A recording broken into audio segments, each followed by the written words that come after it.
आत्मिक वास्तविकता के संदेशों की सीरीज में ये भाग 2 हैं। शीर्षक है पृथ्वी को स्वर्ग से देखते हुए परमेश्वर का दृष्टिकोण।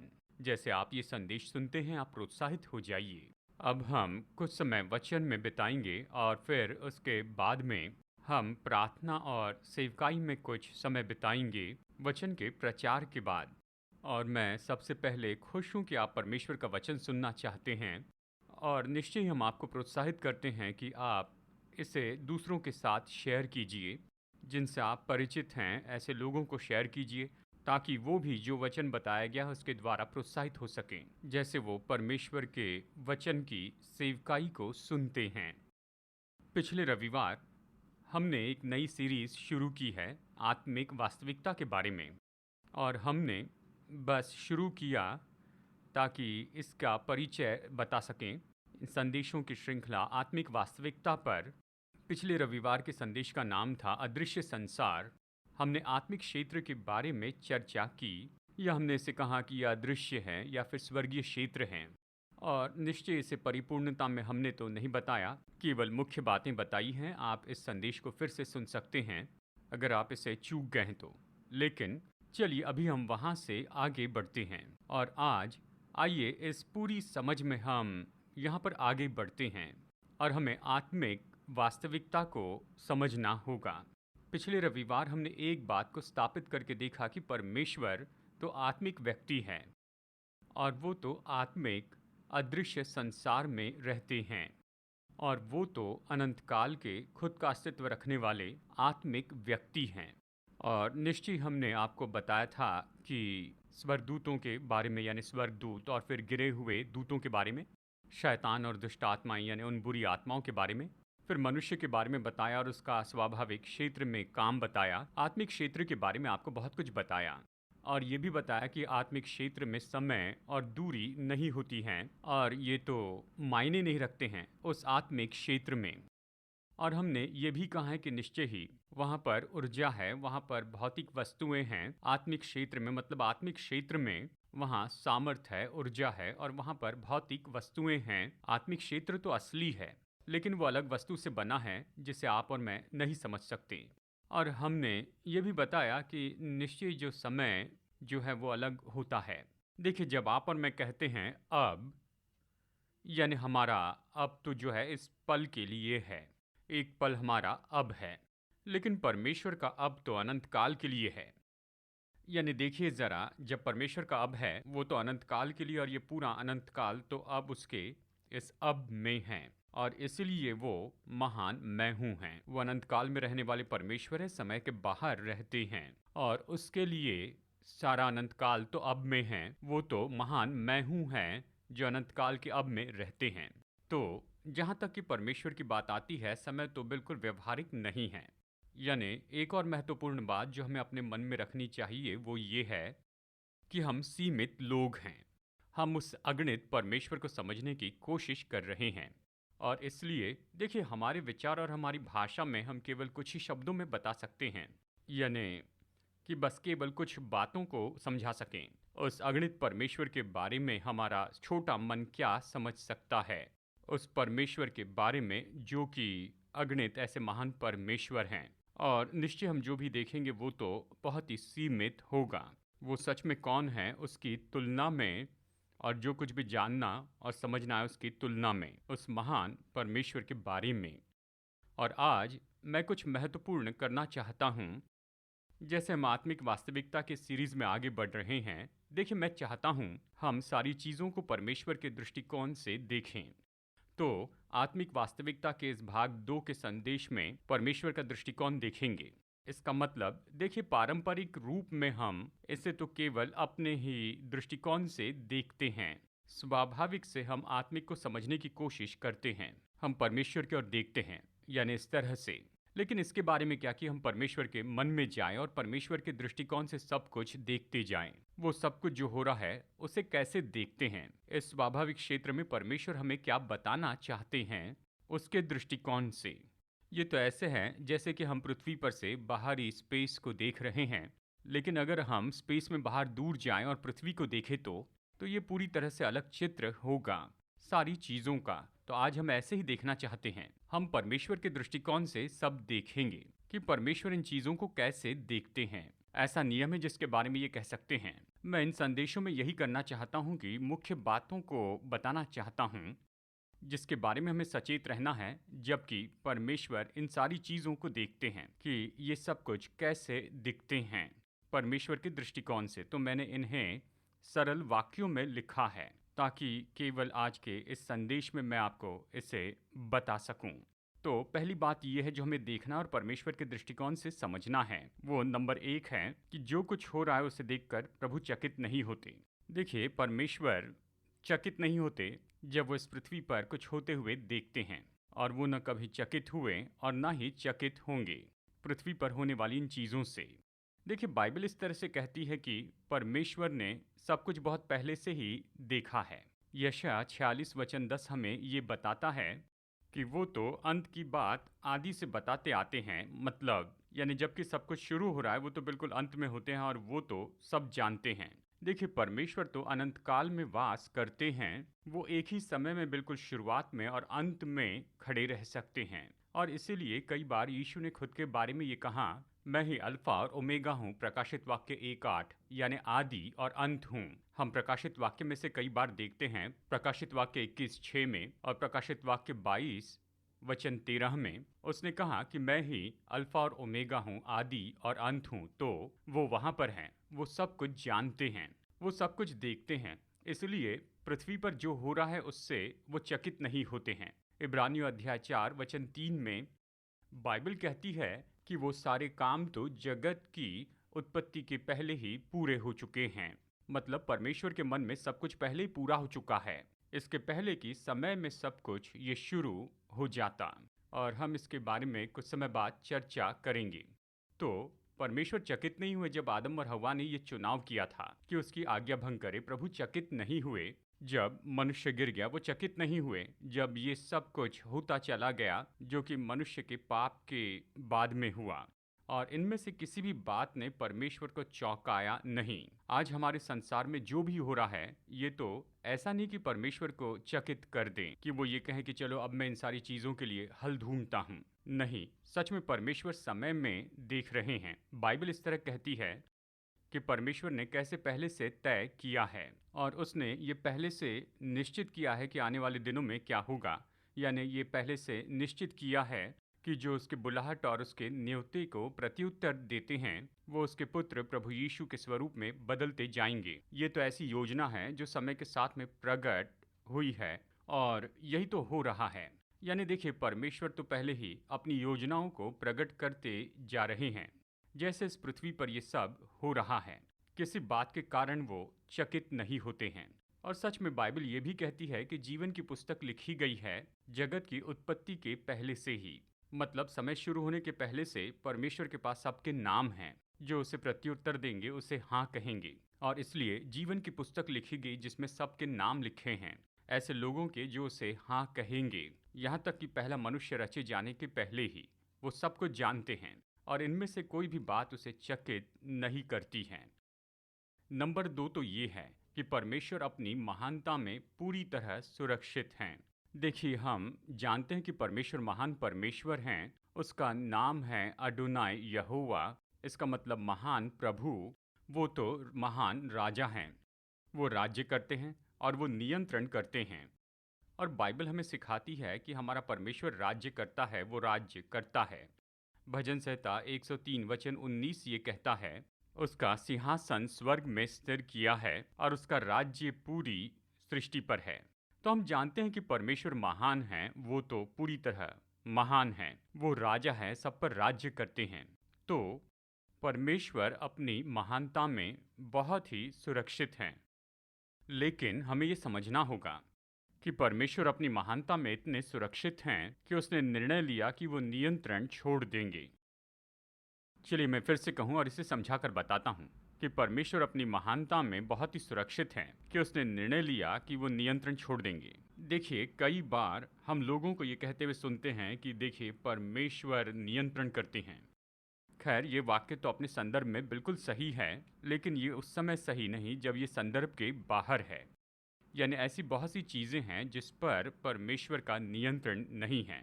तो परमेश्वर ये सब जब पृथ्वी पर देखते हैं, और वो बहुत सी चीज़ों के लिए जिम्मेदार नहीं हैं क्योंकि वो बहुत सी चीज़ों पर नियंत्रण नहीं करते हैं। आप और मैं बस ये वाक्य कह देते हैं कि परमेश्वर ही सब पर नियंत्रण करते हैं, लेकिन सच में परमेश्वर नियंत्रण नहीं करते हैं। चलिए समझा कर बताऊं। सबसे पहले नंबर एक हमें समझना होगा कि परमेश्वर मनुष्य के चुनाव पर नियंत्रण नहीं करते हैं। परमेश्वर मनुष्य के चुनाव पर नियंत्रण नहीं करते। परमेश्वर ने मनुष्य को बनाया, उसने जानबूझकर मनुष्य को स्वतंत्र इच्छा के साथ बनाया। तो ये महान परमेश्वर मनुष्य को बनाते हुए सच में नियंत्रण दे रहे थे, और कहा मनुष्य तुम अपने जीवन पर नियंत्रण करोगे। परमेश्वर मनुष्य पर नियंत्रण नहीं करने वाले थे। मनुष्य कोई रोबोट तो नहीं है। यानी परमेश्वर मनुष्य के चुनाव पर नियंत्रण नहीं करते हैं। परमेश्वर आपके चुनाव पर नियंत्रण नहीं करते। यानी आप चुनाव करके ये नहीं कह सकते हैं कि परमेश्वर नियंत्रण करते हैं। उदाहरण के लिए कहिए कि अगर आप जाकर कुछ गलत करते हैं, चाहे वो जो भी हो, और आपने जो कुछ भी गलत किया है उसका परिणाम होता है, तो ये सही नहीं कि पीछे हटकर कहें कि परमेश्वर नियंत्रण करते हैं, और इसका कोई अर्थ नहीं होता है, और ये वाक्य सही नहीं है। क्योंकि जो कुछ भी हो रहा है ये आपके चुनाव और आपके निर्णय का परिणाम है, और आप इस चुनाव के परिणामों के लिए जिम्मेदार व्यक्ति हैं। परमेश्वर आपके चुनाव पर नियंत्रण नहीं करते हैं। आपने जो चुनाव किया उसके परिणाम तो होंगे, ये आपकी जिम्मेदारी है। अब परमेश्वर महान है, उसने आपको स्वतंत्र इच्छा दी है, और उसने आपके चुनाव का नियंत्रण आपको दिया है, और इसलिए आप उसके परिणामों का सामना करेंगे। आप और मैं अपने चुनावों के परिणामों का सामना करेंगे। अब हम क्या कर सकते हैं और इसके बारे में मैं आपको समझाऊंगा। जब हम ये जानते हैं कि हमने गलत चुनाव किया है तो हम पश्चाताप कर सकते हैं और प्रभु को काम करने के लिए न्योता दे सकते हैं, तो वो करेंगे। लेकिन हमें ये समझना होगा कि परमेश्वर हमारे चुनावों पर नियंत्रण नहीं करते हैं, लेकिन परमेश्वर चाहते हैं कि हम यहाँ पर उसकी इच्छा को पहचान लें, फिर परमेश्वर के साथ में जुड़ जाएं और उसके साथ में मिलकर काम करें हमारी अपनी स्वतंत्र इच्छा से। जब हम ऐसा करने का चुनाव करते हैं, इसके लिए वैसे तो बहुत से वचन हैं, लेकिन मैं यहाँ पर व्यवस्था विवरण 30 बताऊंगा। वचन 19 में परमेश्वर ने कहा, मैंने जीवन और मरण, आशीष और श्राप को तुम्हारे आगे रखा है, जीवन चुन ले। परमेश्वर अपने लोगों से कहते हैं, देखो तुम्हारे सामने दो पर्याय हैं, जीवन और मृत्यु, आशीष और श्राप। मैं सलाह दूंगा कि तुम जीवन चुन लो, लेकिन तुम्हें चुनाव करना है। प्रभु आपके लिए इसे चुन नहीं सकते हैं। या फिर देखिए यहोशू अध्याय 24 वचन 15, यहोशू कहता है, तो आज चुन लो कि तुम किसकी सेवा करोगे।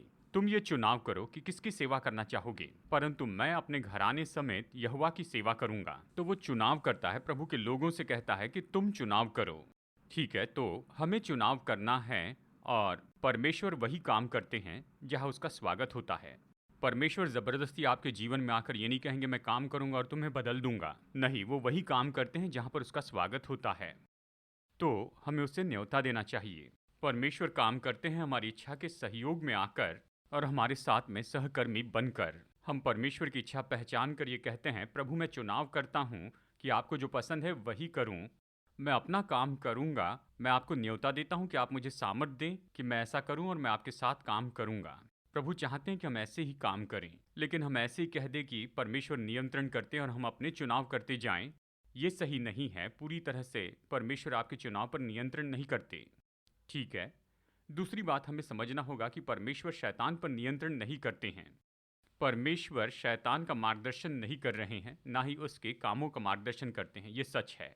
शैतान और उसकी दुष्टात्माएं जो भी करना चाहती हैं वो करती हैं।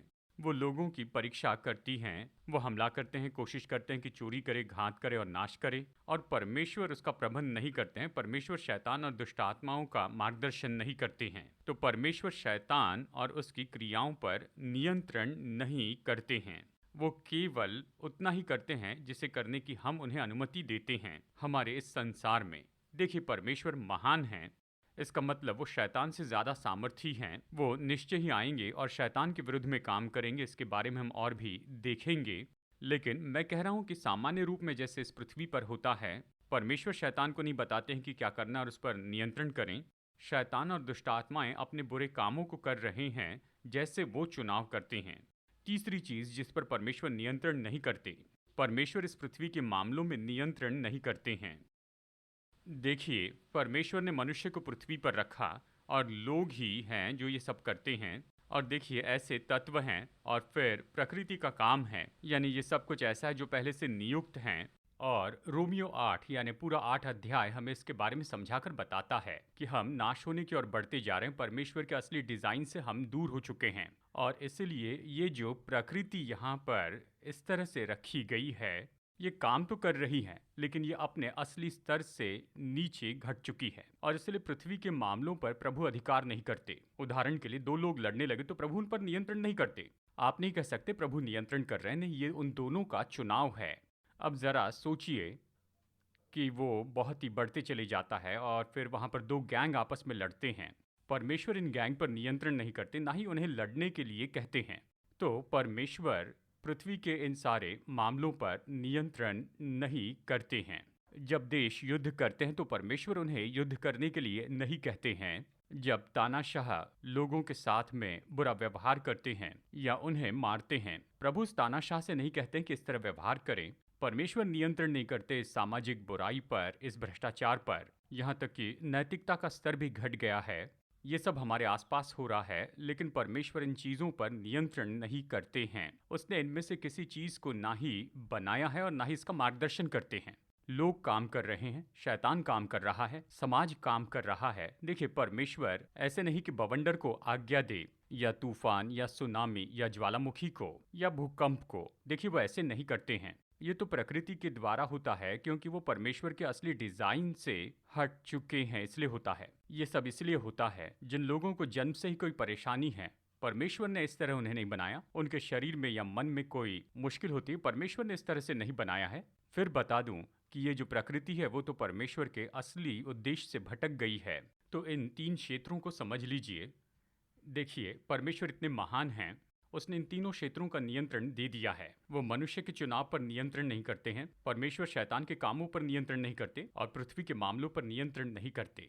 लेकिन देखिए, परमेश्वर क्या करते हैं कि जहां उसका स्वागत किया जाता है वहां पर वो आते हैं। या दूसरी बात, परमेश्वर आते हैं ताकि वो अपने मुख्य उद्देश्य और योजना को पूरी कर सके, जिसे उसने जगत की उत्पत्ति के पहले से तय किया है। वही महान होने के नाते वो मनुष्य को दूर कर सकते हैं, शैतान को दूर कर सकते हैं और इस पृथ्वी पर जो स्वाभाविक चीजें हैं उसे वो दूर कर सकते हैं। लेकिन वो इसे करेंगे केवल दो ही केस में। एक, जब हम उसे न्योता देते हैं कि हमारे लिए ऐसे करे तो विश्वास को उत्तर देते हैं और उसे सहयोग देने की हमारी इच्छा के लिए। और दूसरी बात, जब वो ये निर्णय ले लेते हैं कि जो भी पहले से तय किया है उस उद्देश्य को पूरा करें, युगों की उसकी योजना के लिए, तभी तो वो महान काम करते हैं। और उस समय अगर उसे इनमें से किसी को भी दूर करना पड़ता है, जो मनुष्य करते हैं, शैतान करता है या प्रकृति करती है, वो उसे ज़रूर करेंगे ताकि मनुष्य जाति के लिए उसकी योजना को वो पूरी कर सकें। लेकिन सामान्य रूप में देखा जाए तो परमेश्वर इन तीन क्षेत्रों पर अधिकार नहीं करते जिसके बारे में बताया है।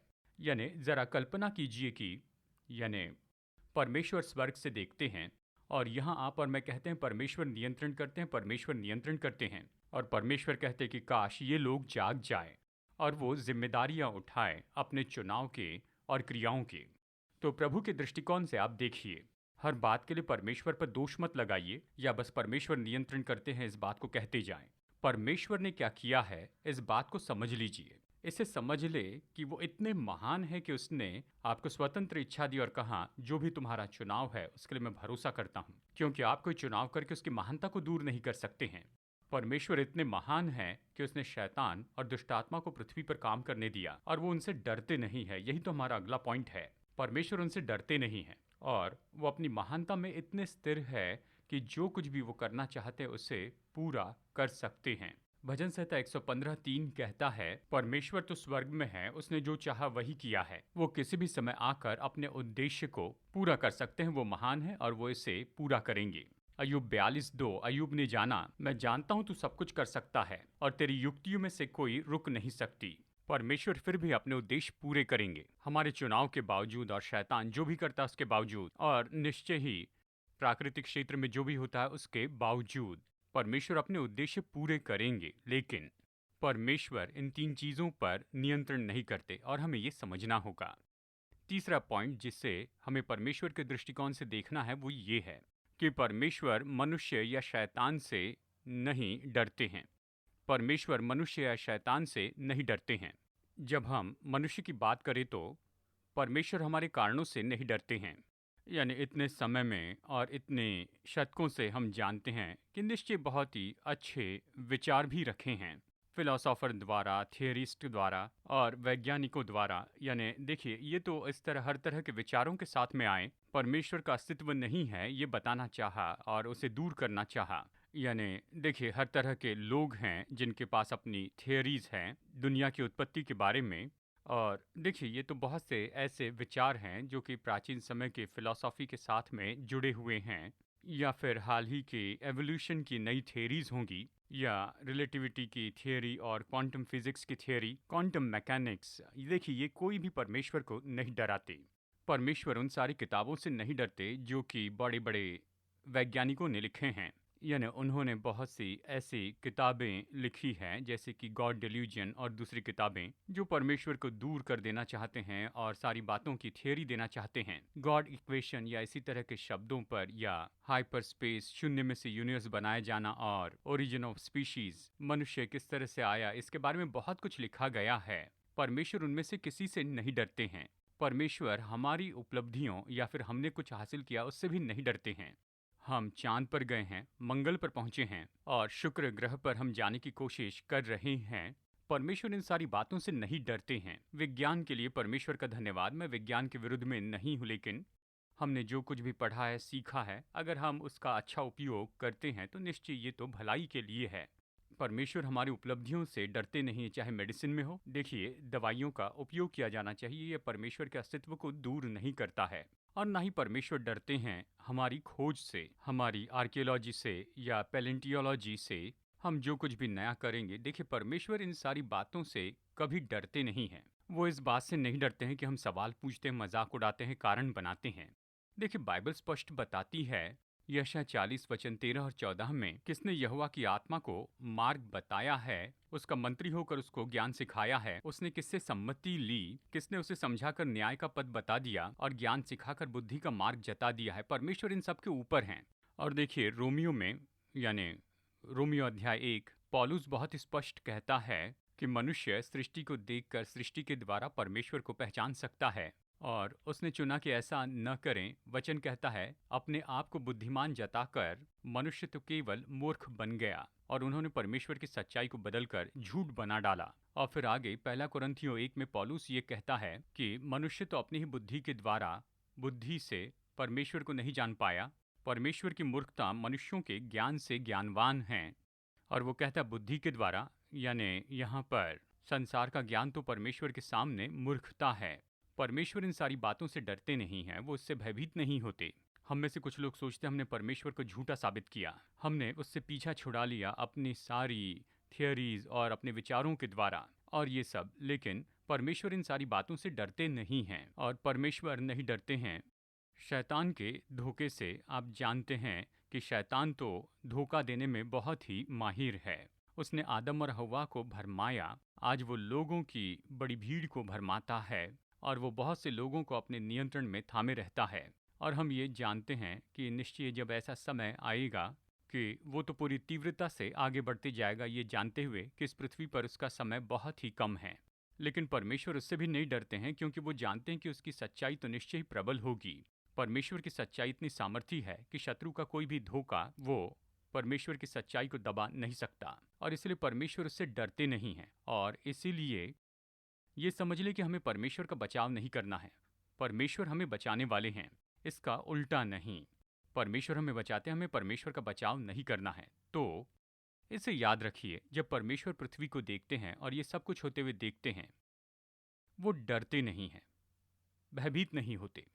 वो कांपते हुए सिंहासन पर बैठकर नहीं कहते, ओ नहीं, वो मुझ पर विश्वास नहीं करते। परमेश्वर इन सारी बातों से बिल्कुल नहीं डरते हैं, क्योंकि वो जानते हैं उसकी सच्चाई प्रबल होगी। नंबर 4, परमेश्वर ने निर्णय लिया और अपना काम पूरा किया। इब्रानियों अध्याय 4 वचन 3 में उसने ये कहा है, यद्यपि जगत की उत्पत्ति के समय से उसके काम पूरे हो चुके थे। यानी परमेश्वर के जो काम थे वो तो जगत की उत्पत्ति के समय से पूरे हो चुके थे। जहाँ तक कि परमेश्वर की बात है, उसने निर्णय लिया और उसने अपने काम पूरे किए। तो इसे देखिए, वो तो आत्मिक क्षेत्र से स्वाभाविक क्षेत्र में देख रहे हैं। स्वाभाविक संसार तो समय में आगे बढ़ रहा है, हम समय में यात्रा कर रहे हैं। परमेश्वर की बात है तो वो कहते हैं कि जो कुछ भी काम मुझे करने थे वो मैंने पूरे कर दिए हैं। जहाँ तक कि वो काम जो इस पृथ्वी के संबंध में है, उसने इसे पूरा कर दिया है। उसने निर्णय लिया और इसे पूरा किया। तो बाइबल हमें बताती है कि जगत की उत्पत्ति के पहले से मसीह, यानी देखिए पहला मनुष्य बनाने के पहले से, जगत की उत्पत्ति के पहले से मसीह परमेश्वर के मेमने थे जो जगत के उद्धार के लिए मारे गए। और परमेश्वर ने हमें मसीह में चुन लिया है इस जगत की उत्पत्ति के पहले से ही, और उसने एक राज्य तैयार करके रखा है जो वो हमें देंगे, जो जगत की उत्पत्ति के पहले से तैयार है। जैसे पहले बताया, जीवन की पुस्तक जिसमें लोगों के नाम हैं वो जगत की उत्पत्ति के पहले से ही लिखी गई है। जहाँ तक कि परमेश्वर के मन की बात है, प्रभु ने समय में यात्रा की है और परमेश्वर के मन में सारे काम हो चुके हैं। मसीह क्रूस पे चढ़ाए गए हैं। क्रूस पर आपके और मेरे पाप चुका दिए गए हैं, सब कुछ शुरू होने के पहले से ही। हमारी बीमारी और रोगों को क्रूस पर उठा लिया गया है और क्रूस पर परमेश्वर ने आपको पहले ही घोषित किया कि आप परिपूर्ण और चंगे हैं, जगत की उत्पत्ति के पहले से ही। तो परमेश्वर ने निर्णय लिया और उसने अपना काम पूरा भी किया है, कुछ भी शुरू होने के पहले से। शैतान तो हराया और कुचला गया क्रूस पर इस जगत की उत्पत्ति के पहले से ही। परमेश्वर ने हमारे स्वर्गीय पिता होने के नाते ये सब पहले से स्थापित किया, जगत की उत्पत्ति के पहले से ही। जहाँ तक कि परमेश्वर की बात है, उसने कहा देखो मैंने निर्णय लिया और काम पूरा किया है। यानी देखिए, जब वो आपको और मुझे देखते हैं, जो काम मैंने पूरा किया है उसमें तुम जियो। आप एक आत्मिक व्यक्ति हैं। जब आप आत्मा में प्रवेश करते हैं तो हम उसके अनुसार जीना शुरू कर सकते हैं जो पहले ही पूरा किया गया है। जहाँ तक कि परमेश्वर की बात है, परमेश्वर चाहते हैं हम ऐसे ही जिए। इस पर हम और चर्चा करेंगे आने वाले रविवार को, यानी अगले हफ्ते। लेकिन देखिए, उदाहरण के लिए जब आप और मैं चंगाई की अपेक्षा करते हैं, हम ये नहीं कहते कि प्रभु मुझे चंगाई दीजिए। जहाँ तक कि परमेश्वर की बात है, उसने इससे निपट लिया है। हम ये नहीं कहते कि प्रभु चंगाई देना क्या आपकी इच्छा है। जहाँ तक कि चंगाई की बात है, परमेश्वर की इच्छा पर कोई सवाल ही नहीं। क्यों? क्योंकि क्रूस कहता है हाँ अवश्य ही। उसने आपकी बीमारियों को उठा लिया, आपके रोगों को सह लिया। आपकी चंगाई के लिए जो दंड था वो उस पर लाद दिया गया और उसने जो कोड़े खाए उससे आप चंगे हुए। तो चंगाई के बारे में, परमेश्वर की इच्छा के बारे में सवाल मत उठाइए, इसके लिए पहले से ही हाँ है। और ऐसा है कि परमेश्वर ने इसके लिए निर्णय ले लिया है पहले से ही कि आपको चंगाई दे। तो ये सवाल ही नहीं कि आपको चंगाई देने की उसकी इच्छा है, जगत की उत्पत्ति के पहले से निर्णय लिया गया। दूसरी बात, आपको ये नहीं मांगना है प्रभु मुझे चंगाई दीजिए। ये काम जगत की उत्पत्ति के पहले से पूरा कर दिया गया है। क्रूस पर यीशु ने आपकी बीमारियों को उठा लिया, आपके रोगों को उठा लिया और उसके जख्मों ने आपके लिए चंगाई का पहले प्रबंध किया है। तो आज बस हमें यही करना है कि जो कुछ किया गया है उसे मैं ले लेता हूँ। परमेश्वर ने जो निर्णय लिया उसे पूरा किया है, उसे मैं ले लेता हूँ। और इसी तरह से हम आत्मा के क्षेत्र से स्वाभाविक क्षेत्र में जीते हैं। आत्मा के क्षेत्र में काम का निर्णय लिया गया है, उसे पूरा किया गया है और आप और मैं इसे लेते हैं और स्वाभाविक में उसमें चलते हैं। तो अब हमें सवाल करने की ज़रूरत नहीं है कि क्या वो चंगाई देना चाहते हैं। उसने इसे किया है और हम इसे ले लेते हैं हमारे इस स्वाभाविक क्षेत्र में। तो नंबर 4 याद रखिए, परमेश्वर ने निर्णय लिया है और उसने काम पूरा किया है। तो यहाँ दो और विचार है जब हम परमेश्वर के दृष्टिकोण से देखते हैं। नंबर 5, परमेश्वर जल्दबाजी में नहीं है। देखिए, हमारे लिए जब हम इन चीज़ों को देखते हैं तो समय मायने रखता है। हम समय की ओर देखते हैं, वाह इतने हजार साल बीत गए हैं, ये हुआ है वो हुआ है, संसार इतनी बुरी दशा में क्यों है। सब पूछते हैं कि सब कुछ कब बदल जाएगा, और इसलिए हम तो समय को देखते हैं लेकिन इस दृष्टिकोण से। पर परमेश्वर के लिए समय मायने नहीं रखता है और वो हमें इस तरह बताते हैं कि समय मायने नहीं रखता है, हमें ये बताने के द्वारा। यानी देखिए, हमारी भाषा में दूसरा पत्रस अध्याय 3 वचन 8 में वो कहते हैं, एक दिन 1000 वर्ष और 1000 वर्ष एक दिन के बराबर हैं। यानी परमेश्वर के लिए वो कहते हैं समय के बारे में तुम इस तरह मुझे परेशान मत करो। एक दिन 1000 वर्ष एक दिन के बराबर है, मतलब इसका कोई मायना नहीं है जहाँ तक परमेश्वर की बात है। यानी परमेश्वर जल्दबाजी में नहीं है। यानी जिसके लिए कई घंटे लग जाते हैं या कहिए जिसके लिए कई दशक लग जाते हैं, उसे परमेश्वर बस ऐसे ही पल भर में कर सकते हैं, या जिसके लिए सैकड़ों साल लग जाते हैं परमेश्वर पल भर में उसे कर सकते हैं, उसके लिए समय मायने नहीं रखता है। यानी परमेश्वर जल्दबाजी में नहीं हैं, और परमेश्वर ने पहले योजना बना ली है कि क्या होने वाला है। जहाँ तक कि समय की बात आती है, हम प्रकाशित वाक्य में पढ़ सकते हैं कि परमेश्वर ने पहले से ही तय कर लिया है कि पृथ्वी पर मसीह यीशु का राज्य होगा। ये पहले से तय किया गया है कि शैतान हमेशा के लिए बंधा होगा, और ये सारी जो चीजें हैं इसका अंत किया जाएगा।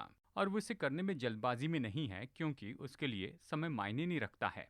आप और मैं परेशान हो जाते हैं जहाँ तक कि समय की बात है। परमेश्वर के दृष्टिकोण से परमेश्वर जल्दी में नहीं है, तो हमें उस दृष्टिकोण से देखना, और जो कुछ भी हो रहा है परमेश्वर ऐसे ही देखते हैं। और फिर अंत में, यानी ये तो शायद आपको अजीब सा सुनाई दे, लेकिन मैं ये बात बताना चाहता हूँ। नंबर 6, परमेश्वर ही अंत में हंसने वाले हैं। देखिए, अंत में परमेश्वर ही हंसने वाले हैं, इसका मतलब यही है कि जो परमेश्वर है वही तो जयवंत होंगे। जयवंत होंगे। अंत में कोई परमेश्वर से बहस नहीं कर पाएगा। अंत में हम देखेंगे कि परमेश्वर सही हैं। अंत में परमेश्वर ही हंसेंगे। बाइबल में ऐसे कुछ वचन हैं जो बताते हैं कि परमेश्वर हंसते हैं। भजन संहिता अध्याय 2 वचन 1 से 4 ऐसा वचन है जो ये कहता है, और पृथ्वी के देश और राजा और उस पर राज करने वाले वो सब प्रभु और उसका अभिषेक के विरुद्ध में सलाह करना चाहेंगे, और वो तो परमेश्वर और उसके अभिषेक के विरुद्ध में जाना चाहेंगे। वचन 4 ये कहता है, जो स्वर्ग में विराजमान है हंसेगा, प्रभु उनको ठट्टों में उड़ाएगा। भजन संहिता 37:13 में प्रभु उस पर हंसेगा, क्योंकि वो देखता है कि उनका दिन आने वाला है। यानी देखिए, प्रभु देखते हैं और कहते हैं कि सुनो, मैं अंतिम शब्द कहूंगा, मैं सारी बातों के बारे में अंत में हंसूंगा। हम अंत जानते हैं, उनमें से कुछ प्रभु ने हम पर प्रकट किया। देखिए, प्रकाशित वाक्य वचन 11 से 15 में ये महान श्वेत सिंहासन का न्याय है, जहाँ पर हर एक जीवित व्यक्ति उसके सामने खड़ा होगा, और जो जो किताबें हैं वो तो खोली जाएंगी। तो आप कल्पना कर सकते हैं, सारे महान अगुवे और वो सारे लोग जिन्हें बहुत सम्मान दिया गया था, और ये सारे जो महान व्यक्ति थे परमेश्वर के सिंहासन के सामने खड़े रहेंगे। और बाइबल ये कहती है कि हर एक घुटना टिकेगा और हर एक जीभ अंगीकार करेगी कि यीशु मसीह ही प्रभु हैं, और अंत में परमेश्वर ही हंसने वाले हैं। और इसीलिए जब परमेश्वर ये सब कुछ देखते हैं, वो डरते नहीं हैं, वो पीछे हटते नहीं हैं। वो जानते हैं कि सब कुछ का अंत कैसे होगा, और वो जानते हैं कि वो हमें आगे कैसे ले जाएंगे, जिसे हम अनंत काल का भविष्य कहते हैं। परमेश्वर ये सब कुछ देखते हैं, और ये तो इस भौतिक संसार के बारे में परमेश्वर का दृष्टिकोण है, समय के बारे में। तो चलिए इन 6 पॉइंट्स को मैं आपको फिर से याद दिला दूं, और फिर संदेश खत्म करेंगे। जब हम परमेश्वर के दृष्टिकोण के बारे में कहते हैं तो हम क्या कहना चाहते हैं? नंबर 1, जो कुछ भी हो रहा है उसे देखकर प्रभु चकित नहीं होते हैं, जो कुछ भी हो रहा है। दूसरी बात, परमेश्वर अपनी महानता में सुरक्षित हैं, और उसने जानबूझकर निश्चय ऐसा समय दिया है कि जो कुछ करना चाहे उसे कर सकें, ताकि सब कुछ हो सके। तीसरी बात, परमेश्वर मनुष्य या शैतान से नहीं डरते हैं। और चौथी बात, हमने कहा कि परमेश्वर ने निर्णय लिया और अपना काम पूरा किया है। यानी ऐसा नहीं कि परमेश्वर अभी भी कुछ काम करने की कोशिश कर रहे हैं। प्रभु के अनुसार उसने निर्णय लिया, सारे काम पूरे किए। नंबर 5 कि परमेश्वर जल्दबाजी में नहीं है। और नंबर 6 कि अंत में परमेश्वर हंसेंगे। अब हमारे लिए ये सब कुछ समझना क्यों ज़रूरी है? पिछले रविवार मैंने आपको ये कारण बताए थे, अभी फिर से दोहराता हूँ। देखिए, हमें समझना होगा, जैसे हम आत्मिक वास्तविकता के बारे में सीखते हैं, क्योंकि जैसे सीरीज में हम आगे बढ़ेंगे, अगले रविवार हम अपने दृष्टिकोण के बारे में कहेंगे कि हमें आत्मिक क्षेत्र को किस तरह से देखना होगा। और इसलिए इस पृथ्वी पर अपना जीवन जैसे हम जीते हैं आत्मिक क्षेत्र में, इसके बारे में अगले हफ्ते बताएंगे। लेकिन आत्मिक वास्तविकता समझना क्यों महत्वपूर्ण है? नंबर 1, ताकि आप और मैं हम अपने आत्मिक जीवन को बढ़ाने के महत्व को समझ सकें। हमने ये कहा है कि मनुष्य 3 भाग का व्यक्ति है। वो आत्मिक व्यक्ति है। वो इसलिए बना है कि आत्मिक और स्वाभाविक संसार में जिए, और इसलिए हमें समझना होगा कि आत्मिक चीज़ें कैसे काम करती है, ताकि हम आत्मिक क्षेत्र में प्रभावी हो जाएं, और स्वाभाविक क्षेत्र में भी हमें समझना होगा कि सही तरह से परमेश्वर से कैसे जुड़ जाएं। शायद आज आपने ऐसा कुछ सुना जिसके बारे में कभी सोचा नहीं था, परमेश्वर के बारे में, और निश्चय पृथ्वी पर ये आपके जीवन में बदलाव लेकर आएगा। ये जानते हो कि प्रभु इसे कैसे देखते हैं, बहुत ही बुनियादी रूप में। आशा है कि हम इसकी और ज़्यादा जिम्मेदारी उठाएं हमारे चुनाव और हमारी बातों के बारे में। और ये न कहें कि प्रभु नियंत्रण करते हैं, नहीं, क्योंकि प्रभु के दृष्टिकोण से उसने आपको और मुझे स्वतंत्र इच्छा दी है। वो कहते हैं तुम जिम्मेदार हो। नंबर 3, पहचाने और उसके अनुसार काम करें। जब हम सब कुछ देखते हैं, सारी बातों के लिए प्रभु पर दोष न लगाए कि प्रभु ने ये सब कुछ किया, नहीं। देखिए, हम कुछ करते हैं और कुछ तो शैतान और दुष्ट आत्माएं करती हैं। हमें समझना होगा कि कौन काम कर रहा है और इसीलिए यानी उसके द्वारा पृथ्वी की इन सारी चीज़ों को सही तरह से उत्तर दें। और इसलिए मैंने पहले भी बताया, आप जानते हैं कि यहाँ कुछ मामलों में स्वाभाविक में बदलाव देखने के लिए हमें पहले आत्मिक से शुरू करना होगा। पिछले रविवार मैंने बताया था और मैं फिर से कह रहा हूँ, और इसीलिए आत्मिक वास्तविकता को समझना महत्वपूर्ण है। और जैसे हम इस सीरीज़ में आगे बढ़ते जाएंगे, हम बहुत सी नई चीज़ों को खोजते जाएंगे और मैं आशा करता हूँ कि हम ऐसी दशा में होंगे कि हम स्वाभाविक में सामर्थ्य काम कर पाएंगे, जैसे हम निश्चय ही आत्मिक रूप में काम करना सीखते जाते हैं। देखिए, ऐसी बहुत सी चीज़ें हैं जो हम बता रहे हैं और हम आपको बताएंगे। देखिए, हम तो प्रयोग करते जाते हैं, या कहिए जीवन की लेबॉर्ट्री में इन सच्चाइयों में हम जीते हैं। जब हम किसी साइंटिस्ट के बारे में सोचते हैं, देखिए जब भी वो कोई आइडिया लेकर आते हैं, एक्सपेरिमेंट करते हैं कि उस थ्योरी और उस विचार को साबित करें, वो डेटा कलेक्ट करते हैं और सब कुछ जमा करते हैं और उससे जो कुछ भी निष्कर्ष निकालते हैं और उन सारी बातों की जांच पड़ताल करके वो एक निष्कर्ष निकालते हैं। और हम भी ऐसे ही करते हैं, हम सच्चाई से शुरू करते हैं, जीवन के लेबॉर्ट्री में शुरू करते हैं, असली लोगों के जीवन की असली परिस्थिति में हम इसे काम करते हुए देखते हैं।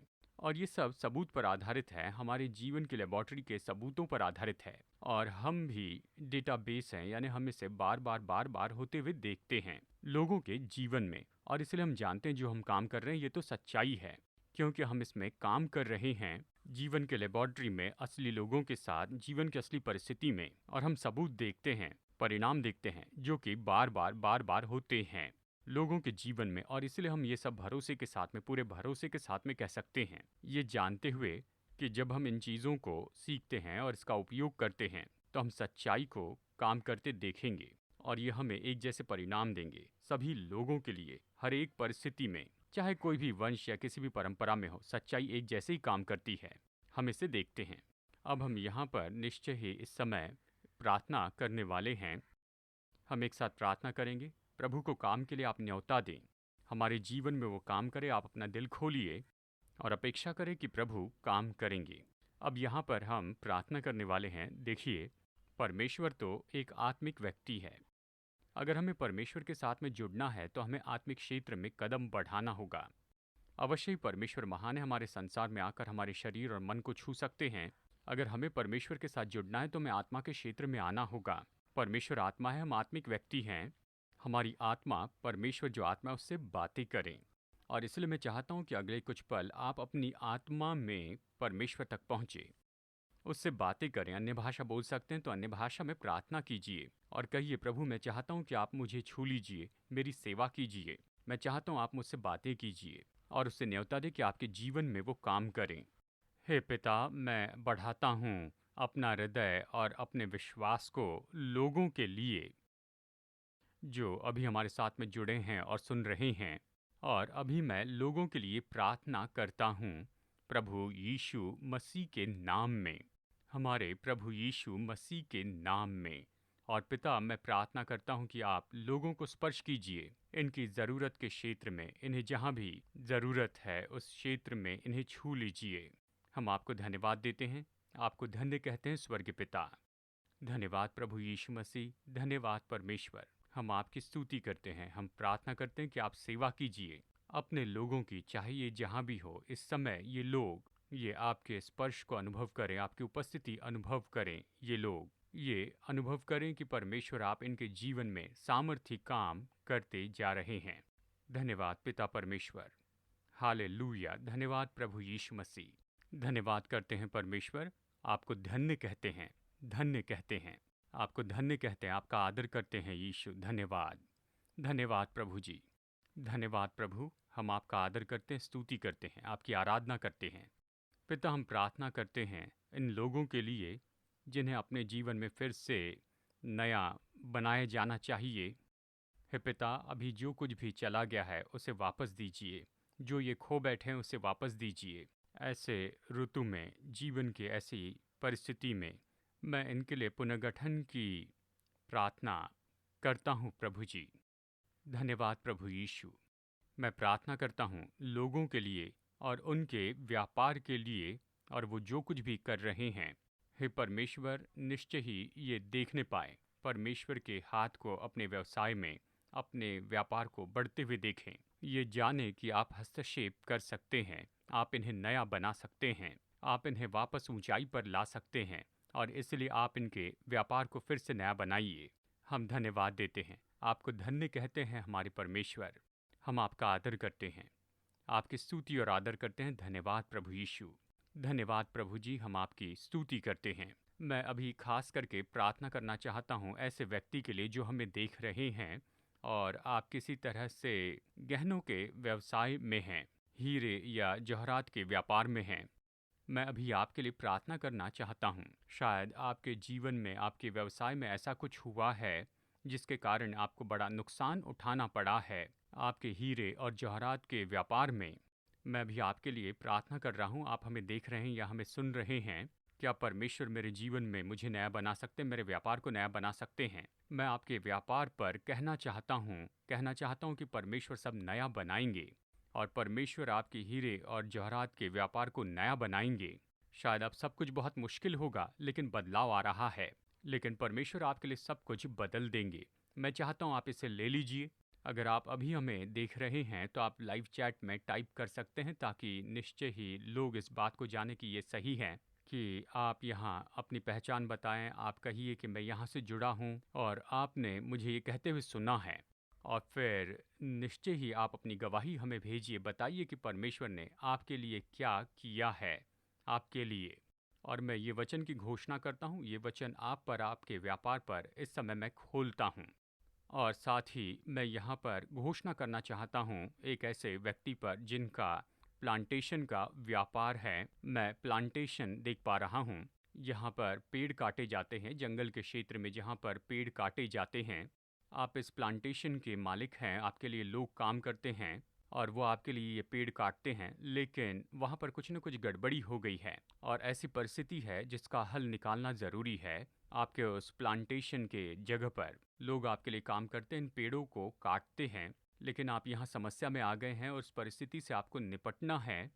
और यहाँ पर अभी आप हमें देख रहे हैं, इस समय आप देख रहे हैं, तो चैट पर आप टाइप करके बताइए कि हाँ, ये मैं हूँ। अब मैं आपके लिए परमेश्वर का वचन इस समय खोलता हूँ प्रभु यीशु के नाम में, कि परमेश्वर कदम बढ़ाएं और परमेश्वर आपके लिए हस्तक्षेप करें और परमेश्वर ये परिस्थिति आपके लिए बदल दे। और इसीलिए आशा आ रही है, प्रभु का हस्तक्षेप आ रहा है। तो आप इसे ले लीजिए और निश्चय ही आप हमें बताइए कि परमेश्वर ने आपके लिए क्या किया है। जैसे कि आज आप इस सभा में जुड़े हैं।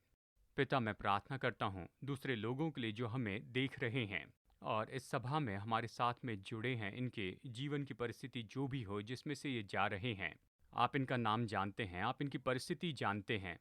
मैं प्रार्थना करता हूँ कि आप इन्हें चंगाई और छुटकारा दीजिए, और अभी इस समय परमेश्वर की चंगाई की सामर्थ बहते जाएं इन सभी लोगों में जो हमारे साथ में जुड़े हैं।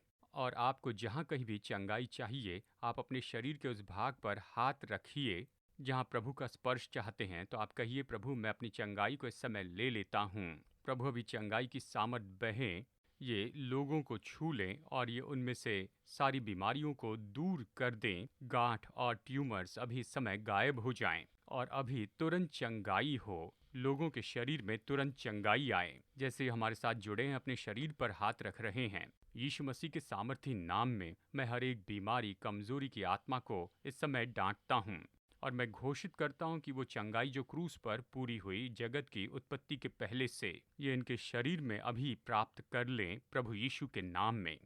प्रभु, हम धन्यवाद देते हैं, आपके चंगाई के काम के लिए धन्यवाद देते हैं। हम आपको महिमा देते हैं, आपको आदर देते हैं प्रभु यीशु के नाम में। आमेन, आमेन। हमारे साथ जुड़ने के लिए धन्यवाद, इस सभा में जुड़ने के लिए धन्यवाद। और हम आपसे विनती करते हैं कि आप अपनी गवाही भेजें, ताकि हम जान लें कि परमेश्वर ने आपके जीवन को छू लिया है।